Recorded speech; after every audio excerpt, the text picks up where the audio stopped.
Salut à tous les fans de foot.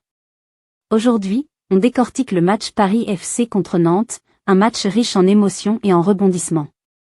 Bien que volontaires et joueurs, les Parisiens n'ont pu éviter la défaite face au FC Nantes ce vendredi 24 octobre à Jauboin, 1-2.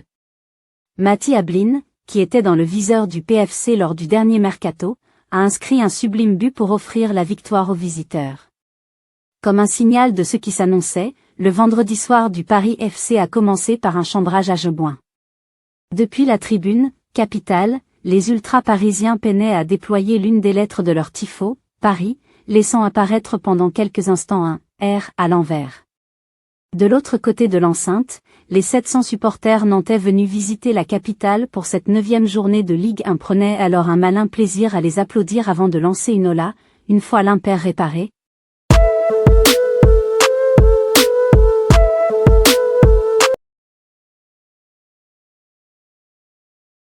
Une mi-temps plus tard, on a vu ces mêmes fans jubiler, exploser, se retrouver presque ahuris face à la frappe surpuissante déclenchée par Mati Ablin à l'entrée de la surface de réparation, 38e, imparable pour Obed Nkambadiou. Le buteur s'empressait alors de haranguer ses supporters. Jusqu'ici pourtant, le numéro 10 du FC Nantes qui avait marqué à 9 reprises la saison dernière, était resté muet en championnat.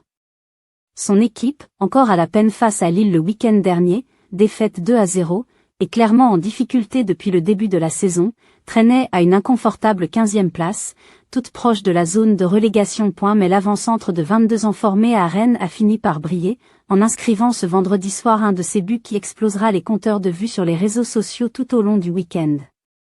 Surtout, il a choisi de le faire face au club qui aurait adoré s'offrir ses services lors du dernier mercato.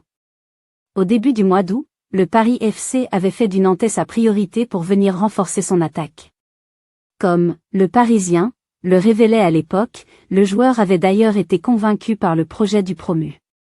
Les discussions avaient finalement avorté, le club de la capitale ne s'alignant pas sur les prétentions du président nantais Waldemar Kita, qui disait vouloir lancer les enchères à 50 millions d'euros. Kebal et Ikoné sans réussite en fin de rencontre. À défaut de pouvoir se reprocher quelque chose sur cet exploit personnel, le Paris FC pourra regretter son début de partie. Avant ce but de génie de Mati Ablin, le FC Nantes avait trouvé la faille dès la 2e minute de jeu. Pris de vitesse sur une offensive sur son côté gauche, Amari Traoré n'a pu empêcher Louis Leroux de trouver Youssef El Arabi en retrait. Presque face au but, le vétéran, 38 ans, prenait alors le temps de se mettre sur son pied droit pour placer un tir puissant directement dans le petit filet de Nkambadiou. Le premier but de l'égalisation refusé pour Jean-Philippe Crasso, 4e, les Parisiens auront réussi à revenir grâce à Samir Chergui, buteur à la 15e minute sur un superbe service de Pierre Lesmelou. Le défenseur algérien, appelé pour la première fois avec sa sélection lors de la dernière trêve internationale, a inscrit là le premier but de sa saison. Après ça et comme souvent, les hommes de Stéphane Gilly ont eu la possession, 65%, ont beaucoup tenté mais ont manqué de justesse dans le dernier geste. Une énième tentative du gauche Dylan Kebal s'est envolée, 65e, quand Jonathan Ikoné, 78e, a raté l'immanquable, décroisant un peu trop sa frappe alors qu'il s'était retrouvé quasi nez à nez avec Anthony Lopez. Avec cette 2e défaite de rang, les Parisiens stagnent à la 11e place du classement en attendant les matchs du week-end, à 5 jours d'un choc face à l'Olympique Lyonnais. N'hésitez pas à donner votre avis en commentaire. Qui a été votre joueur préféré? Qu'avez-vous pensé du match? Abonnez-vous à la chaîne pour ne rien manquer de l'actualité du football. Activez la cloche pour être notifié des prochaines vidéos. À très bientôt.